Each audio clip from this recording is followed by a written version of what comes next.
अस्सलाम वालेकुम, क्या हाल चाल। उम्मीद करते हैं कि आप खैरियत से होंगे और हमारी दुआ है कि आप हमेशा खुश रहें, हंसते और मुस्कुराते रहें और इसी तरह हमें अपना प्यार दिखाते रहें। बिल्कुल जी, मेरा नाम मौजम अली। मैं हूं तारक महमूद। मैं मोहम्मद यूसुफ। तो आज हम जिस वीडियो पर रिएक्ट करने जा रहे हैं, वीडियो का टाइटल है India launches 36 satellites for UK company, one map, why did Russia reject this.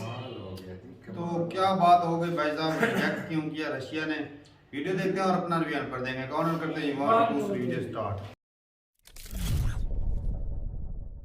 ना अब तक आप लोगों ने न्यूज़ सुन ली होगी कि भारत की स्पेस एजेंसी इसरो ने 36 वनवेब सैटेलाइट्स लॉन्च कर दी हैं, भारी भरकम सैटेलाइट्स, जो एक बहुत बड़े ऑर्डर का पार्ट है। यहाँ पर आप देख पाओगे इसरो के चेयरमैन सोमनाथ साहब ने ये कहा है कि दिवाली हमारी स्टार्ट हो चुकी है। एक तरीके से दिवाली आप कह लीजिए, सबसे बड़ा रॉकेट तो इसरो ने यहाँ पर लॉन्च किया है और लिटरली ये इसरो का हैवीएस्ट रॉकेट लॉन्च था। इससे ज़्यादा भारी पेलोड इसरो ने आज तक इकट्ठा कभी लॉन्च किया नहीं है। साथ ही साथ इसरो ने यह भी बता दिया है कि जून 2023 में फाइनली चंद्रयान 3 भी लॉन्च किया जाएगा। इसका हम सब वेट कर रहे होंगे ऑफ कोर्स। मगर जो ये 36 वनवेब सैटेलाइट्स लॉन्च करी है ना, ये मैं आपको बता दूं एक बहुत बड़ी अकॉम्प्लिशमेंट है इसरो के लिए। ये मत यहाँ पर एज्यूम करना कि 36 माइक्रो सैटेलाइट्स हैं, लॉन्च करते रहते हैं, हम पहले भी करी थी, कुछ यूएस की होंगी, कुछ कहीं की होंगी। नहीं, वनवेब की सैटेलाइट्स बहुत ज़्यादा हैवी होती हैं और ये टोटल जो एक ऑर्डर है ये 1000 करोड़ रुपीस का है। वनवेब कंपनी ने इसरो को ये कहा कि आप हमारी 72 सैटेलाइट्स लॉन्च करो और इसके लिए हम आपको देंगे 1000 करोड़ रुपए। 36 अभी हमने लॉन्च करी है, बाकी की जो 36 सैटेलाइट्स है ये हम लॉन्च करेंगे जनवरी 2023 में। और ये जो बड़ा ऑर्डर है 1000 करोड़ रुपीस का, ये एक्चुअली जा सकता था रशिया के पास, मगर सिंस रशिया ने रिजेक्ट कर दिया वनवेब को, दोनों के रिलेशंस खराब हो गए, उसके बाद ये ऑर्डर बाय डिफॉल्ट पहुंच गया इसरो के पास। ना बताऊंगा आपको यहाँ पर सारी कहानी क्या है, बहुत कुछ आपको जानने को मिलेगा। मगर आगे बढ़ने से पहले आपसे क्वेश्चन पूछूंगा। क्वेश्चन ये है कि हाल ही में एशिया का सबसे बड़ा कंप्रेस्ड बायोगैस प्लांट कहाँ पे, किस स्टेट में इनॉग्रेट किया गया है? पंजाब, राजस्थान, बिहार या फिर छत्तीसगढ़? कमेंट सेक्शन में करिए उत्तर, सही आंसर मैं आपको दूंगा वीडियो के अंत में। ना पहली बात तो जब मैं यहाँ पर कह रहा था ना कि वनवेब की सैटेलाइट्स भारी भरकम है, तो यहाँ पर आप देख सकते हो ये आपके सामने पेलोड का ऊपर का कवर है। इसके अंदर सैटेलाइट्स नहीं है अभी, ये पेलोड का कवर है, रॉकेट के ऊपर का पार्ट है। इसके अंदर सैटेलाइट्स रखी गई थी और फिर रॉकेट को लॉन्च किया गया था। कई लोग ये फोटोज शेयर कर रहे थे ऑनलाइन कंपेयर करने के लिए कि 1963 में हम कहां पर थे और एज ए कंट्री हम कितना आगे पहुंच चुके हैं 2022 में, कि वनवेब जो यूके बेस्ड कंपनी है उनकी सैटेलाइट्स हम लॉन्च कर रहे हैं। और वनवेब की इंपॉर्टेंस जानने के लिए ये समझ लो, जिस तरीके से स्पेसएक्स है ना, इलॉन मस्क की कंपनी, अब स्पेसएक्स को देखो, एडवांटेज ये है कि स्पेसएक्स खुद सैटेलाइट्स लॉन्च कर सकती है स्टारलिंक की। स्टारलिंक कंपनी भी आप अगर देखो तो इलॉन मस्क की है, स्पेसएक्स भी इलॉन मस्क की है। तो लगातार ये सैटेलाइट्स लॉन्च करी जा रही हैं ताकि अंतरिक्ष से सीधा आपके मोबाइल फोन या फिर राउटर में इंटरनेट प्रोवाइड किया जा सके। रिसेंटली यूक्रेन वॉर में हमने देखा है कि किस तरीके से स्टारलिंक सैटेलाइट ने प्रॉपर इंटरनेट प्रोवाइड किया यूक्रेन को मिलिट्री ऑपरेशंस के लिए, और यूक्रेन को इससे काफ़ी हेल्प भी मिली है। तो जिस तरीके से स्टारलिंक काम करता है ना, वैसे ही आपको मिलेगा वनवेब। और जहां पर स्टारलिंक एक अमेरिकन कंपनी है, वनवेब आप कह लीजिए एक ग्लोबल कंपनी है, क्योंकि बहुत से कंट्रीज का यहाँ पे आपको निवेश मिलेगा। यूके की सरकार का निवेश है यहाँ पर, इंडिया की कंपनी भारतीय एयरटेल का यहाँ पर बहुत बड़ा स्टेक है 30%। उसके अलावा जापान की बहुत ही बड़ी कंपनी है सॉफ्ट बैंक, उसके अलावा एयरबस डिफेंस, वेरियस जाइंट्स ने पैसा यहाँ पर लगा रखा है और फिर बना है वनवेब। और वनवेब का टारगेट ये है कि आने वाले कुछ सालों में ये लोग हजारों सैटेलाइट्स लॉन्च करेंगे स्टारलिंक की तरह। जिस तरीके से हम काफी बार देखते हैं कि अंतरिक्ष में लाइन से जारी होती है स्टारलिंक की सैटेलाइट्स, लोग कंफ्यूज कर जाते हैं कि कोई एलियन तो नहीं है, तो वैसे ही बहुत ही जल्द आपको दिखेगी वनवेब की सैटेलाइट्स। और वनवेब अकेली कंपनी है जो इलॉन मस्क की स्टारलिंक को थोड़ी बहुत चुनौती दे सकती है। मगर रिसेंटली क्या हुआ कि वनवेब को बहुत बड़ा झटका लगा जब रशिया ने इनका एक मेजर ऑर्डर कैंसिल कर दिया। जब रशिया ने यूक्रेन पे अपना स्पेशल ऑपरेशन वॉर, जो भी आप कहना चाहें कह सकते हैं, जैसे ही रशिया ने यूक्रेन पे आक्रमण किया, उसके बाद यूके की सरकार ने लगा दिए सैंक्शंस रशिया पर। रशिया नाराज हो गया।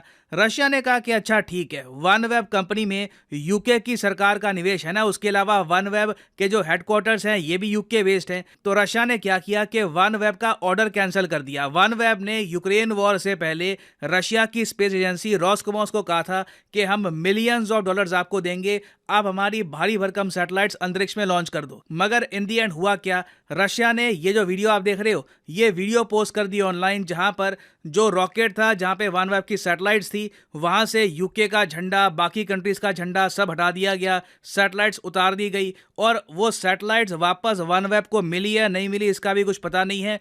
टोटल बताया जाता है कि $230 मिलियन का झटका लगा था OneWeb को रशिया के इस मूव की वजह से। और आपको याद होगा जब मैंने ये टॉपिक कवर किया था आज से कई महीने पहले, मैंने आपको उसी वक्त बता दिया था कि ये जो ऑर्डर है हो सकता है कि भारत के पास आ जाए। और इस केस में यहाँ पर हुआ यही है, यूके की सरकार ने भारत को कहा कि इसरो के जरिए जो ये सैटेलाइट्स है लॉन्च आप कर दीजिए, ऑलरेडी हम बहुत ज़्यादा लॉस में हैं। और यहाँ पर देखो इसरो पर थोड़ा बहुत प्रेशर था, क्योंकि इतनी ज़्यादा भारी भरकम सैटेलाइट्स हमने इकट्ठा कभी लॉन्च करी नहीं थी।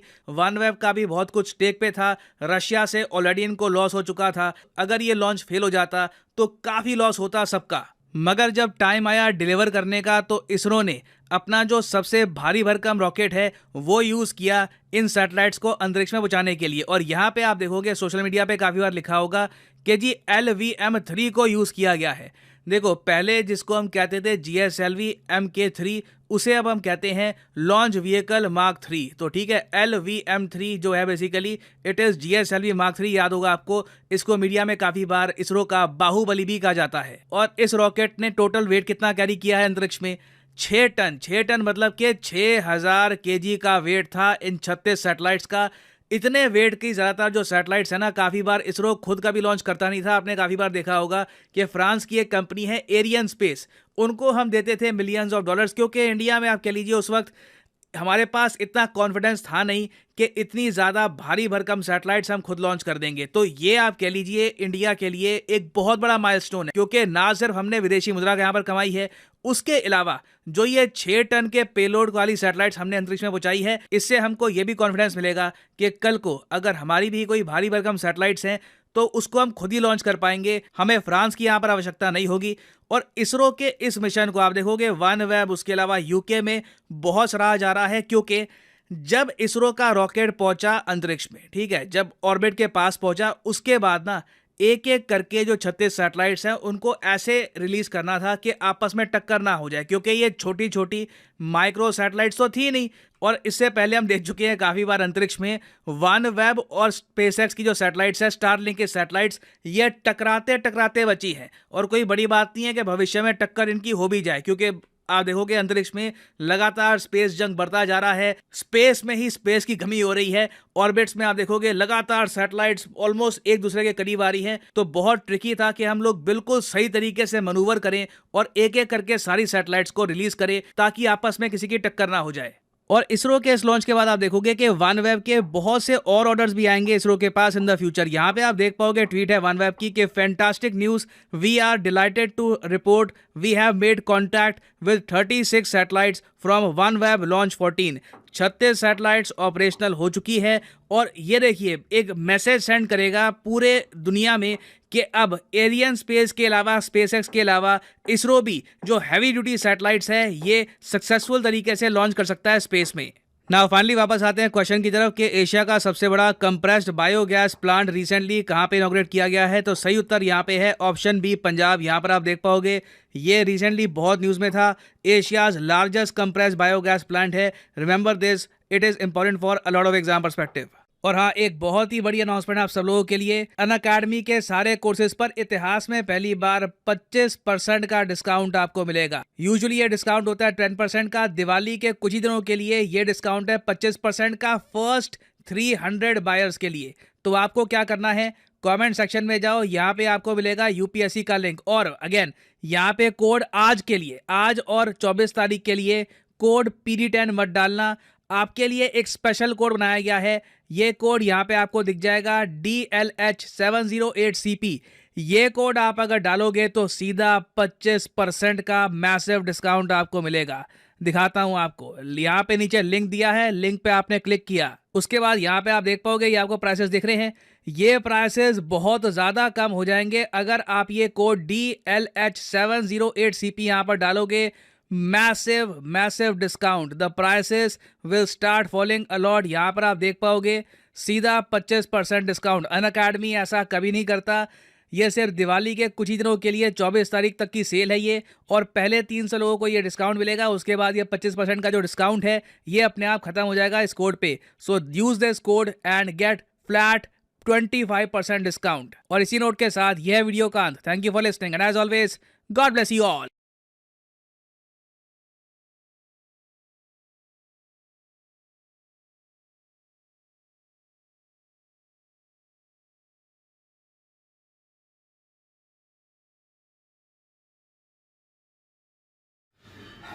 चले जी, वीडियो खत्म हो गया। क्या बात है भाई साहब, ये तो प्राउड मोमेंट है इंडिया के लिए। बिल्कुल जी, और बिल्कुल। आज तक की इसरो की सबसे बड़ी कामयाबी जी। तो इतना हैवी जो है वो स्लाइड जो है वो लॉन्च करना, वो बहुत बड़ी बात है। बिल्कुल 6 टन का भाई साहब, बहुत ज्यादा वजन बनता है, बहुत ज्यादा है।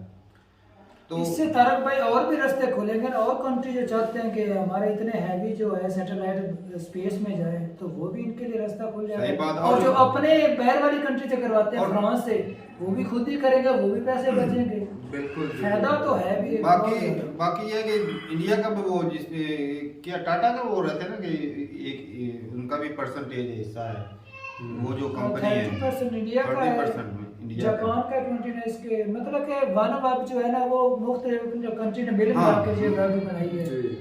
तो जो एलन मस्क की कंपनी है उसको तो टक्कर दे पाना मुश्किल है, लेकिन ये थोड़ा बहुत ना वो चुनौती दे सकती है। जिस तरह वो हजारों की तादाद में, लाखों की तादाद में छोड़ रहा है ना सैटेलाइट स्पेस में इंटरनेट देने के लिए, उसका तो भाई बंदे की सोच ही अलग है, लेकिन लोग उसको पहुंच रहे हैं। ये कंपनियां अच्छा काम कर रही हैं। बाकी जो ये इसरो ने किया भाई साहब, देख ले मेहनत का नतीजा। वो एक दौर था जब वो साइकिल पे लेकर गए थे पहला रॉकेट, हाँ। तो आज देख लो भाई, बिल्कुल जी। आज इसरो का वो तो अपना था, ये तो मेहनत बैल वाली कंट्री बोल रही है वही ना। हमारा भी भेजो हमारी। इससे पहले भी तारक भाई ने वीडियो में उसके अंदर भी क्या ही भेजते इंडिया को ऑफर आई भेजते हैं भाई साहब, लाखों डॉलर मिलते हैं, पैसे मिलते सही हैं। बात है। तो इंडिया का फायदा होता है, एक नाम होता है कंट्री का भाई साहब। इंडिया के पास टेक्नोलॉजी है। बिल्कुल जी। और ये जो 36 भेजे हैं, 72 का टोटल 1000 करोड़, देख ले कितना फिर है। लेकिन भाई साहब अगर ये तो चलो किस्मत से अच्छे से कामयाब हो गया, बिल्कुल। तो अगर ये खराब मतलब हो जाता, घटनाएं हो जाती हैं, अगर ये प्रॉब्लम आ जाती है, खराब हो जाता, तो जो वो 36 स्लाइड थे, साफ ज़ाहिर है वो भी काफी कीमती होते हैं, महंगे होते हैं। तो ऐसा कॉन्ट्रैक्ट होता है कि अगर वो फेल हो जाता है मिशन, तो क्या वो कुछ ये कंपनी को खर्चा देना पड़ता है, या कुछ ऐसा रूल होता है, या फिर वो गया तो गया, इनका कोई, इनके ऊपर कोई दोष नहीं होता, नुकसान दोनों तरफ। कोई तो मायदा पहले होगा ना इनका रिटर्न, क्योंकि जो स्ट्राइक भेजे जाते हैं वो काफी महंगे भी होते हैं, बिल्कुल। क्योंकि चीजें लगती हैं, सही। कई करोड़ों के होते हैं भाई। नहीं, पहले तो उन्होंने ऑफर किया, क्योंकि लेकिन एतमाद यकीन भी तो होता है ना तारक, जिस तरह वो हाँ, पहले ये उसके ऊपर था, होता है। उन्होंने रिजेक्ट कर दिया, उससे इंडिया ने फायदा उठा लिया है। लेकिन ये भी तो तो देखो ये ना है कि पहले कभी पावर वाला जो कोई रॉकेट ना था, कुछ ना कोई वही भरोसा भेज भी रहे था, हैं। और ज्यादा नुकसान होने की बजाय कम हो जाता वो भी था। पहले भी तो नुकसान हो गया था ना, जो 230 मिलियन था, हाँ। वो तो हो गया था। अगर ज्यादा इसे अगर ना जाते, ज्यादा हो सकता था, तो उन्होंने कोशिश की, लेकिन वो और वो कामयाब कोशिश भी हो गया। कामयाब हो गई, बिल्कुल। और इससे इंडिया का नाम भी रोशन हो नाम गया, भी रोशन इतनी हो बड़ी गया, और कंपनी का इतना बड़ा पैसा भी business कमाया, नाम भी कमाया। जी। वो ना मिसाल देते हैं कि काम अपना शाबाश शाबाश लोकां दी। भी काम अपना किया है, पैसे भी ले लिए, और इज्जत जो है वो पूरी दुनिया में जाएगी, भाई इंडिया ने तो कमाल कर दिया। सही। बाकी जो स्पार्को की बात करें, जो पाकिस्तान की स्पेस एजेंसी है, वो 3 के 4 छोड़े हैं आज तक उन्होंने, बाकी दूसरे स्पेस स्टेशन से ही जाके छोड़ते हैं, लॉन्च करते हैं। सही। ये मेहनत थी, और बजट भी होता है, बजट का भाई बहुत ज्यादा फर्क पड़ता है। एजुकेशन पाकिस्तान में वो पढ़ते नहीं है। हाँ। वो एक इंटरव्यू देख रहा था स्टूडेंट का, जो स्पेस रिसर्च के बारे में कुछ पढ़ते हैं, अच्छा। तो वो इतने ज्यादा स्टूडेंट ही नहीं आते, क्योंकि सही। इसमें कोई, इस शोबे में मतलब कोई इनको फ्यूचर नहीं नजर आता। भाई अदारे भी तो नहीं है ना तारक, कमजोर अदारा है, बिल्कुल। आज देख लो इसरो में लोगों का सपना होता है कि भाई इसरो में काम करेंगे, नासा में काम करेंगे। सही। स्पार्को वाले तो भाई वो चुपचाप छोटा बैठे। बच्चा जिसका इंटरव्यू देख लो मुझे, खान सर का जो, हाँ। वो देख लो, उसकी सोच देखो, ये सोच ही आगे सोच, लेकर जाएगी। वैसा बड़ी सोच ही बंदे को महान बनाती है। सही बात है। और उसके लिए मेहनत जरूरी होती है। मिशन होना था रख पे जेल के अंदर तो बंदा पहुंच जाता है उसको। सही बात है। सही बात है। तो ठीक है भाई, बड़ा अच्छा लगा देख के, आप लोगों की मेहनत है और मेहनत का नतीजा जो है ना आप देख रहे हैं, और जी। इसका ये प्राउड मोमेंट है इंडिया के लिए। हाँ, तो ठीक है, मिलते हैं नई वीडियो के साथ, तब तक के लिए इजाजत दें। अल्लाह हाफिज़।